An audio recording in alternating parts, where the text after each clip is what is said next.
میں نے جب قرآن کا ترجمہ پڑھنا شروع کیا نا، جب میں مولوی بننے کے لیے، عالم بننے کے لیے مدرسے میں نہیں تھا، میں اس وقت سے قرآن ترجمے سے میں نے پڑھنا شروع کر دیا تھا. میں میٹرک میں ہوں گا یا 9 کلاس میں ہوں گا، مجھے شوق تھا کہ یار قرآن کو پڑھوں، ہے کیا اس میں. تو جو چیز مجھے سب سے زیادہ اپیل کی نا قرآن کی، جس چیز نے، وہ ہے کہ قرآن گراؤنڈ ریئلٹی کی بات کرتا ہے، نیچر کی بات کرتا ہے، عقل سے اوپر کی باتیں نہیں کرتا. آپ بعض مذہبی لوگوں کی تقریریں سنو، لگتا ہے پتہ نہیں کوئی ان لاجیکل سی باتیں ہو رہی ہیں جس کو پریکٹیکل لائف میں کرنا ممکن نہیں ہے. پریکٹیکلی یہ خود بھی نہیں کرتے ہوں گے. تو میں نے قرآن کی ایک آیت پڑھی، میں حیران ہوا. قرآن کہہ رہا ہے، اللہ تعالیٰ نے نا اپنے نبی صلی اللہ علیہ وسلم کی ازواج کو اللہ نے حکم دیا، نبی کو حکم دیا کہ آپ کے ساتھ غربت میں آپ کی ازواج کا گزارا مشکل ہو رہا ہے. ازواج کا کہنا یہ تھا، بھائی یہ اس 40 دن گھر میں چولہا ہی نہیں جل رہا، کھجور پانی کھجور، ہمارا گزارا نہیں ہو رہا، پیسے ویسے چاہیے ہمیں. سمجھ رہے ہو؟ نان نفقہ بڑھا دیں. اب محمد صلی اللہ علیہ وسلم اللہ کے آخری نبی ہیں. اللہ چاہتے تھے کہ آپ کی زندگی میں عیش و عشرت نہ ہو، کیونکہ لاسٹ میسنجر آف گاڈ ہیں. کل کوئی انگریز، کوئی کافر انگلی اٹھا سکتا ہے کہ اصل میں یہ سب کچھ کیا کس لیے تھا؟ پیسے کے لیے. تو اللہ آپ کو ہر طرح سے، ہر الزام سے بری رکھنا چاہتے تھے کہ کوئی انگلی نہ اٹھائے. تو اس لیے نبی کو آخری دم تک غریب ہی رکھا گیا ہے، یعنی نبی کے اختیار سے کہ نہیں، پیسہ رکھنا ہی نہیں ہے. صبح آیا، شام ہونے سے پہلے آپ نے سارا صدقہ کر دیا. شام کو آیا تو صبح ہونے سے پہلے صدقہ رکھا ہی نہیں ہے. اور خود گھر میں فاقہ. بخاری کی حدیث ہے، گھر میں آتے حضرت عائشہ سے پوچھتے کھانے کو ہے، فرماتی ہیں نہیں ہے. فرماتے چلو پھر ہم روزے کی نیت کر لیتے ہیں. تبھی تو اسی سے علماء نے مسئلہ نکالا ہے کہ 11 بجے سے پہلے بھی آپ روزے کی نیت، نفلی روزے کی نیت کر سکتے ہیں. یعنی آدھا روزہ گزرنے سے پہلے بھی نیت کی جا سکتی ہے. صبح صادق کے وقت روزے کی نیت ضروری نہیں ہے. بھائی بعض دفعہ آپ کہتے ہو یار روزہ رکھو گے نہیں رکھو، کوئی بات نہیں، ابھی نیت نہ کرو. دن میں اٹھ کے دیکھ لو کیسا موسم چل رہا ہے، برداشت کر پاؤں گا، تپڑ ہے تو پاس کر پاؤں گا ورنہ برداشت کر پاؤں گا. یہ سب چیزیں سوچ کے آدھا روزہ گزرنے سے پہلے آپ نیت کر سکتے، بشرطے کہ کچھ کھایا نہ ہو. ایسا نہ ہو آپ نے 11 بجے 2 پراٹھے کھائے، آپ نے کہا چلو اب میں روزے کی نیت کرتا ہوں. یہ نہیں ہوتا. تو نبی صلی اللہ علیہ وسلم گھر میں آتے، امی عائشہ سے پوچھتے کچھ کھانے کو ہے، فرماتی ہیں نہیں ہے. فرماتے چلو اب تو بھوکا ہی رہنا ہے، تو روزے کا ثواب کیوں ضائع کریں بھائی. تو ہم کیا کر لیتے ہیں؟ روزے کی نیت. تو روزے کی نیت کر لیتے ہیں. تو جس گھر میں یہ حال ہو تو بھائی بیوی کو تو خیال ہوگا نا کہ کچھ گزارا ہو. تو امہات المومنین نے نبی سے جب مطالبہ کیا تو نبی صلی اللہ علیہ وسلم نے کیا فرمایا، جس کا مفہوم یہ ہے کہ بھائی میں وہ لائف نہیں دے سکتا گھر میں جو مالدار لوگ لائف دیتے ہیں. میرے ساتھ اسی غربت میں گزارا کرنا ہے تو ٹھیک ہے، ورنہ میں سب کو طلاق کا آپشن دیتا ہوں، طلاق کا اختیار دیتا ہوں. مرد جب بیوی کو ڈیورس کا حق دے دے تو جیسے وہ ہر حق مرد کے پاس ہوتا ہے، بیوی کے پاس بھی چلا جاتا ہے. تو نبی نے ساری ازواج کو ڈیورس کا حق دیا. بھائی رہنا ہے تو آپ اسی غربت میں رہو، ورنہ آپ کو حق ہے کہ آپ اپنے اوپر طلاق واقع کرو. نکاح ختم ہوگا، عدت کے بعد جہاں چاہو نکاح کرو. عرب میں شادی فوراً ہو جایا کرتی تھی، کوئی پرابلم نہیں. بڑے بڑے مالدار لوگ تھے، آپ کی مالدار سے شادی ہو جائے گی. تو وہ الگ بات ہے کہ تمام امہات نے کہا کہ نہیں، ہمیں اسی غربت میں آپ کے ساتھ رہنا. ٹھیک ہے ہم راضی ہیں، لیکن آپ سے علیحدگی نہیں چاہیے ہمیں. تو پھر اللہ نے اس پہ نبی صلی اللہ علیہ وسلم کو کیا حکم دیا کہ بھائی انہوں نے جب یہ کیا ہے، غربت میں آپ کے ساتھ گزارا، تو انہیں بھی کچھ انعام دیا جائے گا. وہ انعام یہ کہ لا یحل لک النساء من بعد ولا ان تبدل بہن من ازواج، کہ اے نبی آپ کے لیے اب اس کے بعد نہ تو مزید شادی جائز ہے اور نہ ان میں سے کسی کو ڈیورس دے کر کسی سے شادی کر سکتے ہیں کسی اور سے. نہیں یہی بات سمجھ میں، یعنی یہ 9 کے بعد 10ویں بھی نہیں آ سکتی اور ریپلیس بھی نہیں ہو سکتی کہ 9 میں سے کسی ایک کو دے دی اور اس کی جگہ دوسری کر لی. تبھی اس کے بعد نبی نے نہ ان میں سے کسی کو طلاق دی ہے اور نہ مزید شادی کی ہے. اگرچہ اللہ نے بعد میں اجازت دے دی تھی کہ آپ کر سکتے ہیں، مگر نبی نے کی نہیں ہے. شاید اس لیے کہ وہ اللہ نے جو پہلے آرڈر دیا تھا اس کا پاس رکھنے کے لیے. اب اس میں جو الفاظ ہیں کہ اے نبی آپ نہ کسی کو ڈیورس دے کر اس کے بدلے کوئی شادی کر سکتے ہیں اور نہ 10ویں کر سکتے ہیں. آگے الفاظ دیکھو، وَلَوْ أَعْجَبَكَ حُسْنُهُنَّ، اگرچہ کسی عورت کا حسن آپ کو کتنا ہی متاثر کیوں نہ کرے. نہیں آئی بات سمجھ میں؟ اس کا مطلب بھائی کسی کے حسن سے متاثر ہونے کا امکان پیغمبر میں بھی بولو تھا. یعنی اللہ کہہ رہے آپ کو کوئی عورت کا حسن کتنا ہی اٹریکٹیو ہو, اٹریکٹ کرے, آپ کو اجازت نہیں ہے اب نکاح کرنے. تو اب مجھے ایک بات بتاؤ, یہ اسلام کا حسن ہے, کیونکہ نبی صلی اللہ علیہ وسلم کے بارے میں جب اسلام نے کہا نا بشر ہیں, انسان ہیں, تو پھر تمام انسانوں والے لوازمات کے ساتھ انسان مانا ہے. آج ہوتا کیا, کسی کو پیر و مرشد مان لو, یہ پیر صاحب انسان ہے, تو انسان تو ہیں, تو پھر کیا ہیں یہ بھائی, یہ پہنچی ہوئی سرکار ہے. کہاں پہنچے ہوئے ہیں, بہت بڑی چیزیں, آپ نہیں پہنچ پاؤ گے, آپ وہاں تک نہیں پہنچ پاؤ. کیا مطلب, کیا کیا کرتے ہیں بھائی, بس یہ کیا نہیں کرتے یہ کہو آپ. ہمیں بتایا گیا انسان کا مطلب کیا ہوتا ہے, انسان ہوتا ہے, ٹھیک ہے نا, تمام لوازمات کے ساتھ کیا ہے, انسان ہے. ہاں یہ ضرور ہے کہ پیغمبر کے پاس دو رشتے ہوں, ایک خوبصورت ہو اور ایک کے اخلاق ہوں, تو پھر آپ اخلاق کو ترجیح دیں گے.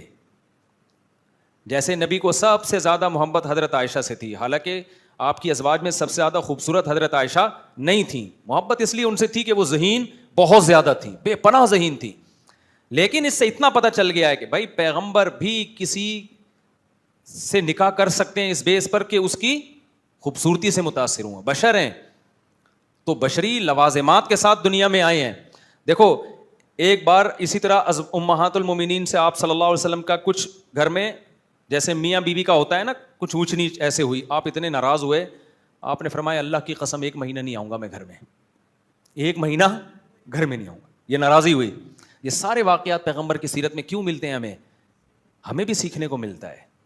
اگر نبی کچھ ایسے اللہ مخلوق بنا کے بھیجتا کہ نہ کبھی بیوی سے جھگڑا ہوتا, اور آپ کی ازواج بالکل ایسے فرما بردار, جیسے کوئی شخص جو ہے نا, جیسے آج کل نہیں جو غلاموں کو بالکل ریموٹ کنٹرول کی طرح لوگوں نے چلایا ہوا ہوتا, اور کوئی آگے سے کوئی رپلائی نہ ہوتا, کوئی بات ہی نہ ہوتی, کچھ بھی نہیں, اور بھائی پیغمبر صلی اللہ علیہ وسلم کا مقام ہے تو آپ کی بیویاں ہر وقت فرما بردار. تو بھائی آپ کو ہمیں کہاں سے نمونہ ملتا کہ گھر کیسے چلائے جاتے ہیں. اللہ نے آپ کو ازواج دیں, اور اسی طرح کے معاملات ہوتے رہے جو عام طور پہ گھروں میں ہو جاتے ہیں. آپ کا اپنی بیویوں سے ایک رشتہ پیغمبر والا تھا, پیغمبر امتی کا, لیکن ایک رشتہ میاں بیوی والا بھی تھا. تو گھر میں کون سا رشتہ رکھا آپ نے, میاں بیوی والا رکھا ہے. میں تو یہ حدیث سن کے حیران ہوتا ہوں. حضرت عائشہ کے پاس, حضرت عائشہ کی باری تھی, حضرت زینب نے حلوہ بنا کے بھیج دیا, بخاری کی حدیث ہے. باری کس کی ہے, ابے تم کیا جانو ان حدیثوں کا مطلب, جن کی 2-3 ہوتی ہیں ان کو پتا ہوتا ہے, تم لوگ بس گنوا دیا, تم لوگوں نے سب برباد کر دیا. ابھی بھی جو تھوڑا سا ٹائم ہے تم لوگ کے پاس سدھرنے, کوئی شادی تو 2 کے بعد تو پتہ چلتا ہے کہ میری شادی ہوئی ہے. حقیقت بتا رہا ہوں, عورت کی محبت کا بھی جبھی پتہ چلتا ہے. کتنے لوگ آتے ہیں ہمیں بیوی ہمیں ٹائم نہیں دیتی, یہ شکایت تو بہت سنی ہے, شوہر ٹائم نہیں دیتا, بیوی کو کوئی فکر ہی نہیں ہے میاں کی. میں کہتا ہے ایک اور کر لے کمپٹیشن میں, پھر تجھے ٹائم دے گی. سب جگہ ایسا نہیں ہوتا, بعض جگہ ہوتا ہے. خیر ایسا نہ ہو کہ کی اور وہ بھی نہیں دے رہی, کیونکہ آپ میں کوئی ایسا فالٹ ہے. اچھا خیر, تو یار آپ پیغمبر صلی اللہ علیہ وسلم کی سیرت دیکھو یار, میرا تو ایسا حوصلہ نہیں ہے. حضرت عائشہ کی باری ہے, حضرت زینب جو نبی کی پھوپھی ذات بہن ہے, ان سے نکاح ہوا ہے نبی کا, انہوں نے حلوہ بنا کے کوئی بھی اچھی چیز بنا کے بھیج دی. تو حضرت عائشہ مسجد نبوی میں ہیں اور صحابہ بھی موجود ہیں. بھائی دوستوں کے سامنے بیوی کتنی رسپیکٹ دیتی ہے نا اپنے ہسبینڈ کو. شاید اس وقت پردے کی آیتیں نازل نہیں ہوئی تھیں, یا پردہ کیا ہوا ہو, چہرے پہ کپڑا ڈالا ہوا ہو. دونوں صورتیں ہو سکتی ہیں, یا تو چہرہ پہ کپڑا ہوگا, یا یہ کہ پردے کی آیتیں نازل نہیں ہوئی ہوں گی اس وقت تک. لیکن صحابہ موجود تھے وہاں. تو جب آپ کے دوست احباب موجود ہوتے ہیں تو پھر تو عورت اور زیادہ ریزرو ہوتی ہے نا, کہ بھائی جھگڑا کمرے میں کر لیں گے, ابھی یہاں تو ایک بڑی باوقار محفل لگی ہوئی ہے. تو انہوں نے, حضرت زینب نے حلوے کی پلیٹ بھیجی, اور حضرت عائشہ کو جب پتہ چلا نا, خادم لے کر آیا, حضرت عائشہ کو غصہ آیا کہ میری باری میں سوگن کی مداخلت کیوں ہو رہی ہے. یعنی باری میری ہے تو اپنی باری میں حلوے بنانے تھے نا, کیا خیال ہے بھائی, باری میری ہے اور آپ کھانا وہاں سے آپ بنا کے بھیج رہی ہو. تبھی تو یہ جو بے وقوف قسم کے لوگ 2 شادیاں کرتے ہیں نا, اور پھر مجھے اپنی حماقت کے واقعات بتا بھی رہے ہوتے ہیں, تو میرا دل چاہ رہا ہوتا ہے ان کی بیوی نے ان کو اتنے ٹھڈے نہیں لگائے جتنے میں لگاؤں. بتا رہے ہوتے ہیں کہ میں جب ایکچولی میں پہلی وائف کے گھر ہوتا ہوں نا تو ٹھیک 4 بجے میری فرسٹ وائف فون کرتی ہے اور مجھ سے خیریت پوچھتی ہے تو سیکنڈ کو اس پہ غصہ آتا ہے. میں نے کہا نہیں, اس کو تو شکریہ ادا کرنا چاہیے کہ ماشاء اللہ میری باری میں آپ کی فرسٹ وائف سے کیسی ماشاء اللہ بے تکلفی کی باتیں ہو رہی ہیں. بعض لوگ کہتے ہیں میں فرسٹ وائف کے جب گھر ہوتا ہوں نا تو ٹھیک 1:30 بجے میری سیکنڈ کا, پھر سیکنڈ کے گھر ہوتا ہوں یا سیکنڈ فرسٹ کے گھر ہوتا ہوں, سیکنڈ کا فون آتا ہے اور وہ مجھ سے خیریت پوچھتی ہے, میں خیریت بتاتا ہوں, ہیلو ہائی. اس پہ میری پہلی والی کو غصہ آتا ہے. تو میں نے کہا پاگل آدمی, تو میرے تو عجیب پڑھے لکھے لوگ جب اس طرح کی باتیں کرتے ہیں تو بہت حیرانگی ہوتی ہے یار. تو تم اس کے گھر بیٹھے ہوئے ہو اور فون پہ گپیں کس سے لگا رہے ہو اس سے. آج ایک بندہ آیا 2 کیوی ہیں نا, اس نے ایسے واقعات اب آ رہے ہیں, حادثات کہہ لیں یا واقعات کہہ لیں, تو کہہ رہے ہیں میں نے 2 کیوی ہیں, مجھے ہدایات دیں کیسے چلاؤں میں نا. میں نے کہا جب پہلی کے گھر جاتے ہو نا پھلترو کی طرح دوسرے کی بچوں کو وہاں نہ لے جایا کرو, جب جاؤ اکیلے جاؤ, ورنہ لوگ پتہ کیا کر رہے ہوتے ہیں, پہلی کی باری ہے جب جا رہے ہیں تو 2 بچے یہاں سے چپکا کے اپنے ساتھ لے گئے. اس کو غصہ آتا ہے یہ پھلترو کی طرح کیوں آ کے, میری اولاد ہے تو تمہیں کیا تکلیف ہے, یہ گھر بھی تو میرا ہے, اس کا کرایہ بھی تو میں دیتا ہوں, تو اگر میرے بچے آ گئے تو کیا ہے. بھائی بات یہ ہے کہ جب آپ اس کے گھر جا رہے ہو تو دوسروں کی یادگاریں, عورت یہ نہیں دیکھتی آپ کا بیٹا ہے, وہ یہ دیکھتی ہے میری سوکن کا بچہ ہے, اور جب یہ میرے پاس آیا ہے تو اس کی توجہ بچوں کی طرف. آپ بھتیجا بھانجا لے جاؤ, اس سے اتنی تکلیف نہیں ہوگی. تو اس لیے تو میں سوچ رہا ہوں کہ کورس کروا دوں اس کا میں, تاکہ چھچوری حرکتیں نہ کیا کرو. پھر میں نے اس کو بولا جب ادھر جا کے بیٹھو تو اس والی سے فون پہ بات نہ کرو, نمبر بلاک کر کے جاؤ, کوئی رابطہ نہیں ہوگا. اس کو بتا دو کہ بھائی یہ ان ڈرائیو وغیرہ, وہ کیا ان ڈرائیو ہے, ان ڈرائیو وغیرہ, کوئی ایمرجنسی ہو جائے ان ڈرائیو میں خود ہی چلی آنا, کیونکہ نہیں بھی ایمرجنسی ہوتی ہے نا, سوکن دوسری کو تپانے کے لیے بھی کر رہی ہوتی ہے. اس کو پتا ہے وہاں بیٹھ کے بھی ہاں ہاں ہی ہو گپیں لگ رہی ہوں گی اور مزے مزے کی باتیں ہو رہی ہوں گی, اس کے دماغ میں یہ بیٹھا شیطان ڈال رہا, حالانکہ وہ ہو سکتا ہے پڑا ہوا ادھر منہ کر کے سو رہا ہو, لیکن شیطان اس کو بتائے گا دیکھا وہ بیٹھے ہوئے ہوں گے, فلم دیکھ رہے ہوں گے اور خوب گپیں لگ رہی ہوں گی, ایک دوسرے کو گٹکے کھلا رہے ہوں گے. شیطان سوکن کے ہمیشہ یہی کرتا ہے, حالانکہ ہو سکتا ہے اس کا وہاں بھی موڈ آف ہو, ادھر منہ کر کے سو رہا ہو. پھر وہ فون کرے گی مجھے یہ ہو گیا, میں مر گئی, مجھے اس کی توجہ لینے کے لیے. خواتین کی شرارتیں جو خواتین بیان نہیں سن رہی ان کی بات کر رہا ہوں, یہ خواتین ہی کو پتہ ہوتی ہیں بھائی. یہ بہت وہ ایسے نا اپنی توجہ لینے کے لیے میں مر گئی, میرا یہ ہو گیا, میں یہ ہو گیا, آدمی کہتا پتہ نہیں کیا ہو گیا, میں جا رہا ہوں. ہوا کچھ بھی نہیں ہوتا, بعض دفعہ ہوا بھی ہوتا ہے لیکن یہ کہ اکثر نہیں ہوتا. تو میں نے ان کو بولا کہ نمبر کیا کرنا ہے, بلاک, ادھر کی ادھر نہیں, ادھر کی. بیوقوف لوگ جا کے نا اس کے سامنے تعریفیں کرتے ہیں, تم تو یہ نہیں کرتی, وہ تو یوں ایسے چائے بنا کے پلاتی ہے, تمہیں تو یہ نہیں آتا, اس کو تو یہ, تو اپنے گھر میں خود ہی آگ لگا رہا ہے. سوکن کے ایک الگ سی ان میں نفرت ہوتی ہے, کوئی آپس کا ان سے ریلیشن نہ, ادھر کی بات ادھر نہ ادھر. دونوں ملنا چاہیں تو بولو اپنی ذمہ داری پہ ملنا ہے تو ملو, نہیں ملنا ہے تو نہیں ملو. اگر ملی الٹی سیدھی بات ہوئی مجھے نہیں آ کے بتانا, یہ کر لو پھر ملیں, ان کی مرضی ہے. اچھا خیر میں کہاں سے کہاں نکل گیا. تو اب دیکھو حضرت زینب نے جب حلوہ بنا کے بھیجا نبی صلی اللہ علیہ وسلم کی خدمت میں, امی عائشہ کو غصہ آیا اور آپ کے ہاتھ سے آپ نے وہ برتن لے کے زمین پہ مار کے توڑ دیا. سارے صحابہ موجود ہیں. بظاہر یہ کتنی بڑی بے ادبی اگر اول نظر میں دیکھی جائے, مگر ہمارے نبی کا حوصلہ دیکھیں, ذرا بھی غصے کا اظہار نہیں کیا اور اس کی ایک اچھی لاجک پیش کی. فرمایا غارت امکم, تمہاری ماں کو غیرت آ گئی ہے, محبت میں کیا ہے, غیرت ہے کہ بھائی جب میرے شوہر میری باری ہے تو پورے میری طرف توجہ ہونی چاہیے شوہر کی. یہ حلوے شلوے یہ اپنی باری میں جو مرضی کھلانا کھلا. تو آپ نے فرمایا تمہاری ماں کو کیا آ گئی, غیرت آ گئی. تو آپ بیٹھے اور وہ برتن آپ نے جوڑا, اور پھر حضرت عائشہ سے جب غصہ ٹھنڈا ہوا فرمایا اس کی قیمت دے دینا زینب کو, کیونکہ برتن ان کا تھا, تاوان آئے گا بہرحال. چیزیں کسی کی, اب یہ نہیں کہ سوکن کا سونے کا کڑا اٹھا کے اس نے گٹر میں پھینک دیا تو بعد میں بھائی تجھے گٹر سے نکالنا کس کی ذمہ داری ہے, زمان دینا پڑے گا. ایسا نہیں ہوتا, کسی کا مال ضائع کرو گے. کسی کے گھر کا, بیویوں کو نا بتا دیا, کسی کے گھر کا بیلن توڑا, کب توڑا, اپنی ذمہ داری پہ توڑنا, سمجھ رہے ہو, یہ پہلے بتا دینا کہ بیگم آپ مارو, کب بھی جا کے مارو, سوکن کے سر پہ ڈنڈے پھوڑو, سرور پھٹانا سلائی کا خرچہ کون دے گا, آپ دو گے. میں یہاں سینے کے لیے موچی نہیں ہے میرے پاس جو سر پھٹتے رہیں, اور میں سلواتا رہوں.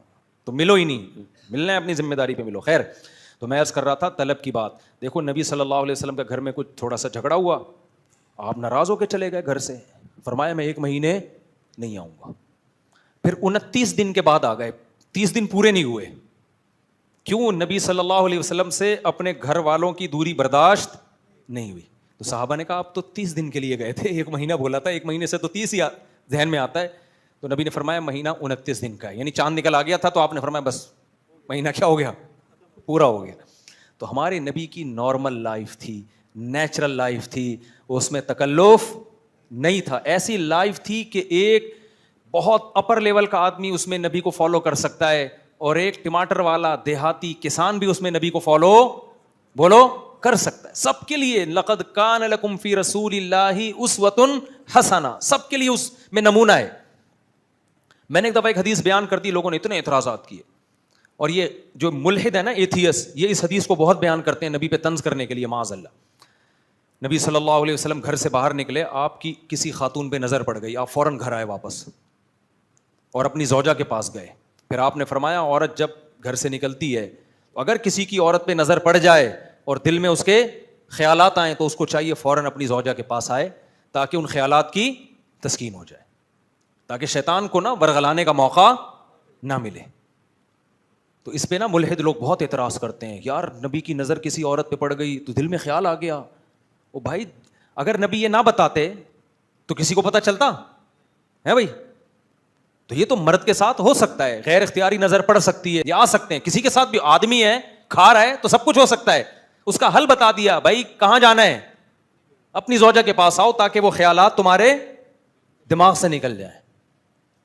ورنہ شیطان کیا کرے گا, انہیں یہی پہلے خیالات آتے ہیں, پھر پہلے نظر نبی کی نظر تو غیر اختیاری پڑی تھی, غیر اختیاری نظر تھی. پہلے کیا ہوتا ہے, غیر اختیاری نظر, پھر جان کر نظر ڈالتا ہے, پھر خواہشات پیدا ہوتی ہیں, پھر چھوٹے جرم کرتا ہے, ہینڈ پریکٹس وغیرہ کی طرف آتا ہے, پھر بڑے جرموں کی طرف جاتا ہے, بالآخر زانی بن جاتا ہے. ہوتا ہے کہ نہیں ہوتا؟ تو ہمارے نبی نے کتنا اچھی سیرت آپ نے بتا دیا. حدیث میں آتا ہے, نبی صلی اللہ علیہ وسلم, بخاری کی حدیث ہے, آپ فجر کی نماز پڑھانے کے لیے آئے. فجر کی نماز, صحابہ انتظار میں, اقامت ہو چکی ہے. اچانک آپ نے فرمایا, یا ایھا الناس انما انا بشر مثلکم, اے لوگو میں تمہاری طرح کا انسان ہوں, انسا کما تنسون, جیسے تم بعض دفعہ بھول جاتے ہو میں بھی ایسے بعض دفعہ بھول جاتا ہوں. پھر فرمایا مجھ پہ غسل فرض ہے اور میں غسل کرنا بھول گیا ہوں. اب اگر آپ نہ بتاتے کسی کو پتہ چلتا؟ تو آپ گئے ہیں اور غسل کر کے آئے, اور صحابہ کہتے ہیں آپ کے بڑے بال تھے, اس سے پانی ٹپک رہا تھا. سمجھ رہے ہو کہ نہیں سمجھ رہے؟ تو یہ سب چیزیں اگر انسان صحیح عقل سے سوچے تو یہ تمام باتیں پیغمبر کے نبی ہونے کی دلیل ہیں. اور ملحد لوگ, بے وقوف لوگ, احمق لوگ اسے پیغمبر کے نبی نہ ہونے کی دلیل قرار دے رہے ہوتے ہیں. تو انسان جب صحیح سوچتا ہے نا, تبھی میں کہتا ہوں ہمیشہ نارمل لوگوں کو فالو کیا کرو, ایب نارمل لوگوں کو فالو مت کیا. بزرگی کا جو ہماری سوسائٹی میں عجیب و غریب قسم کا جو کانسیپٹ چل رہا ہے نا, یہ بعد میں آیا کانسیپٹ, اس کا بزرگی سے کوئی تعلق نہیں ہے. انسان بنے آدمی, انسان اخلاق صحیح ہو, ہوس نہ ہو, غیر اخلاقی طریقوں سے چیزوں کو لوٹنے کھسوٹنے کا اس میں جذبہ نہ ہو, فرائض واجبات پورے کرتا ہو, بزرگ اللہ کی نظر میں. تو میں وہ طلب کی بات کر کے نا, کہ حدیث میں طلب کا لفظ آیا, تو میں پھر اس طلب کو ایکسپلین کروں گا. تو میں کہہ رہا تھا ہمارے دلوں میں بہت سی چیزوں کی طلب ہوتی ہے. ہر شخص چاہتا ہے بھائی میری عزت ہو, بے عزتی کسی کو پسند نہیں ہوتی. ہر شخص چاہتا ہے میرے پاس دولت ہو, بے عزتی کسی کو پسند نہیں ہوتی. ہر شخص چاہتا ہے میری جہاں شادی ہو وہ دنیا کی حسین ترین ہو. چاہتا ہے کہ نہیں؟ اب شرماؤ نہیں, چاہتا ہے کہ نہیں چاہتا؟ چاہتا ہے. اخلاق بھی ہوں, لیکن یہ بھی خواہش ہوتی ہے. اور عورتیں بھی یہ چاہتی ہیں دنیا کا ہینڈسم ترین انسان ہو. سمجھ رہے ہو؟ پھر کسی کو ملے نہ ملے وہ ایک الگ بات ہے, خواہش سب کی یہی ہوتی ہے. ایسا میاں ہو مارکیٹ میں آئے تو ساری عورتیں بے ہوش ہو جائے, کہاں سے آرڈر پہ بنوایا کیا تو نے یہ میاں؟ تو خواہش سب کی ہوتی ہے. تو ہر شخص کی خواہش ہوتی ہے میری صحت سب سے اچھی ہو. ہوتی ہے کہ نہیں ہوتی؟ تو بہت ساری خواہشات ہیں, ان میں کچھ خواہشات تو حرام ہیں, اس کی تو حدیث میں بات ہی نہیں ہے نا, وہ تو اللہ کی طرف سے پابندی. یہ ساری جائز خواہشات ہیں. تو ان جائز خواہشات کے بارے میں نبی صلی اللہ علیہ وسلم نے فرمایا اجملوا فی الطلب, ان تمام خواہشات کو پورا کرو اعتدال کے ساتھ. بیلنس کیا ہے؟ بہت اہم بات ہے, اس کو سمجھو. یہ نہیں فرمایا کہ ان خواہشات کو طلب ہی مت کرو, یہ تو پھر رہبانیت ہو جائے گی نا, جس جو عیسائیت میں تھی, ننگ دھڑنگ بس دنیا سے دور. نہ فرمائے اعتدال سے. اجملو, اجمال کہتے ہیں اعتدال, بیلنس. طلب میں کیا ہونا چاہیے؟ بیلنس.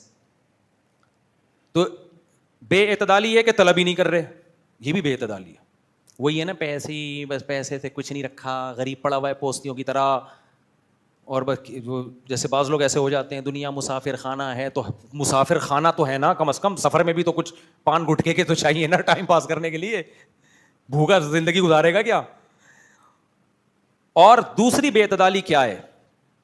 دوسری بے اعتدالی یہ ہے کہ ناجائز طریقوں سے یا غیر اخلاقی طریقوں سے آپ اپنی خواہش کو پورا کرنے کی کوشش کریں. ناجائز کا مطلب تو حرام, جھوٹ دھوکے کے ذریعے. غیر اخلاقی طریقے بھی ناجائز ہیں. ناجائز کا مطلب برے ہیں. جیسے میں نے بتایا, ہر شخص کی خواہش ہوتی ہے نا, خوبصورت لڑکی سے شادی ہو, آپ کی خواہش تھی, لیکن آپ سے پہلے کسی اور نے وہاں پیغام بھیج دیا. تو نبی نے کیا فرمایا؟ جب کسی اور نے پیغام بھیج دیا ہے تو اس کو درمیان سے کٹا کے اپنا پیغام بولو مت بھیجو. یہ غیر اخلاقی طریقہ ہے. لا یخطب احدکم علی خطبۃ اخیہ, اپنے مسلمان بھائی نے کہیں پیغام بھیجا ہو تو اب وہاں سے ہاں یا نہ ہونے کا انتظار کرو. تم نے بھیجنا تھا پہلے بھیج دیتے نا, تم سے دیر ہو گئی ہے تو اب دوسرے کا رشتہ خراب مت کرو. آپ بھیجیں گے, ہو سکتا ہے ہو جائے, لیکن یہ آپ نے طلب جو کی ہے نا کسی چیز کو, وہ غیر اخلاقی کیا ہے. لوگ کہتے ہیں اس میں غیر اخلاقی کیا ہے؟ اس کا جواب یہ, تمہارے ساتھ کوئی ایسا کرے تو پھر تم بولو گے یہ 100% ناانصافی ہے, یہ پرلے درجے کا بےغیرت ہے, یہ بےغیرتی ہے, اور بس چلے گا تو کافر ہونے کا فتویٰ لے آئے گا کہیں سے کہ ایسا شخص دائرہ اسلام سے خارج ہے. اور لوگ یہ کر رہے ہوتے ہیں. لڑکیوں کی عمریں نکل رہی ہوتی ہیں, رشتہ دار پیغام نہیں بھیجتے. جہاں ایک نے بھیجا, برساتی مینڈکوں کی طرح 25-30 آ جائیں گے. ابھی اب تک کیوں چپ بیٹھے ہوئے تھے؟ تو یہ بہت ہوتا ہے. تو یہ بہت غلط حرکت ہے, غیر اخلاقی حرکت ہے. بھائی جب کسی نے بھیج دیا, اب دیکھو کہ ان کا ہوتا ہے تو ٹھیک ہے, نہیں ہوتا تو پھر بھیجو. اسی طرح نبی نے فرمایا لا یصم احدکم علی صوم اخیہ, جب کوئی بارگیننگ ہو رہی ہے, ڈیلنگ ہو رہی ہے کسی پلاٹ کی, کسی گھر کی, کسی جگہ, دیکھا کہ گاہک اور کسٹمر کا آپس میں کافی قریب جا چکے ہیں, اب کباب میں ہڈی بن کے ان کا سودا خراب کرنے کی کوشش مت کرو. پلاٹوں میں ایسا بہت ہوتا ہے. آٹے دال چاول میں تو ریٹ متعین ہے, ان میں نہیں ہوتا. پراپرٹی میں بہت ہوتا ہے. آپ خرید نہیں رہے تھے, گھنے بن کے بیٹھے ہوئے تھے, اب ایک بندہ آیا, وہ کہہ رہا ہے میں اتنے کے پراپرٹی لے رہا ہوں. چلو اول نظر میں تو ایسے ہی ہلکی پھلکی بات چل رہی ہوتی ہے, آپ کو اندازہ ہو گیا کہ اب ان دونوں کی ڈیلنگ ہونے والی ہے. تو آپ کو اندازہ ہو گیا اچھا اس کا مطلب 1 کروڑ میں اب ڈیلنگ ہو جائے گی. اب پتہ چلا پلاٹ کی قیمت 1 کروڑ ہے, کیونکہ شروع میں اندازہ نہیں ہوتا نا. اب 2 بندوں کی جب ڈیلنگ ہو جائے اور سودا مکمل ہونے جائے تو آدمی کو اندازہ ہوتا ہے یار 1 کروڑ کا ہے. ٹھک سے آپ آئے 1 کروڑ 5 لاکھ میں دیتا ہوں, اسٹیٹ ایجنٹ تو آپ کو دے گا. لیکن نبی صلی اللہ علیہ وسلم کی صحیح حدیث آپ کو اس عمل سے روک رہی ہے, کیونکہ یہ طریقہ کیا ہے؟ غیر اخلاقی. آپ کسی چیز کو طلب کرنے میں لمٹ کیا کر رہے ہو؟ کراس. ایسا کرتے ہیں لوگ. اچھا بھلا اس کا 1 کروڑ کا ہو گیا, آپ کرنے دو یار ان کو, زمین اللہ کی بہت بڑی ہے, چھوڑ دو. نہیں جی فوراً آ جائیں گے, میں 1 کروڑ 1 لاکھ دے رہا ہوں میں. وہ بھی نالائق ہوتا ہے, پہلے زبان دے چکا ہوتا ہے, فوراً اس کو. پھر اسٹیٹ ایجنٹ کے کاٹنے کے طریقے بھی الگ ہوتے ہیں. وہ کیسے کٹاتا ہے کسٹمر کو؟ یار اصل میں تم آدمی اپنے ہو, میں چاہتا ہوں تم سے زندگی بھر میرا سودا چلتا رہے نا, اور میں تمہیں ایسی چیز پہنا نہیں سکتا. اصل میں جب سے میں نے تمہیں یہ چیز بیچی ہے نا, میرا دماغ اس وقت سے نا, میں سویا نہیں ہوں سکون سے کہ یار میں غلط چیز تمہیں کیوں پہناؤں میں. تو ایسا کرو, اس کو چھوڑ دو, ایک اور جگہ میں تمہیں ایسے اچھی دلاتا ہوں. یہ اسٹائل ہوتا ہے, کر لو آپ. لیکن یہ کیسا طریقہ ہے؟ غیر اخلاقی. میرے ساتھ ایسے واقعات ہوئے ہیں. اب بہت پرانا واقعہ ہوگا, اب جس کا واقعہ اس کو نہیں پتا چلے گا. میرے پاس ایک بائک تھی, کسی نے مجھے پہنا دی, بہت پٹپٹی سی بائک پہنا دی نا. اس نے کاغذات میں گڑبڑ تھی, مجھے پتا نہیں چلا, میں نے معلومات کی تو صحیح نکلے. جو ہمارے اس وقت ذرائع وسائل تھے, ہم پٹپٹی بائک چلاتے رہے. اس کے بعد اس کو کوئی کسٹمر مل گیا اچھا, تو اس بندے نے مجھے آ کے کہا مفتی صاحب اس بائک کے نا کاغذات میں کچھ فالٹ ہے, اصل میں چاہ رہا تھا کہ یہ غلط چیز آپ کے ہاتھ میں نہ جائے. بعد میں مجھے پتہ چل گیا کہ یہ سارا totally A to Z game ہی تھا. یہ اس کو اصل میں کوئی اور کسٹمر مل رہا ہے تو اس کو اب یہ کہہ کے نہیں بیچ رہا کہ فالٹ ہے.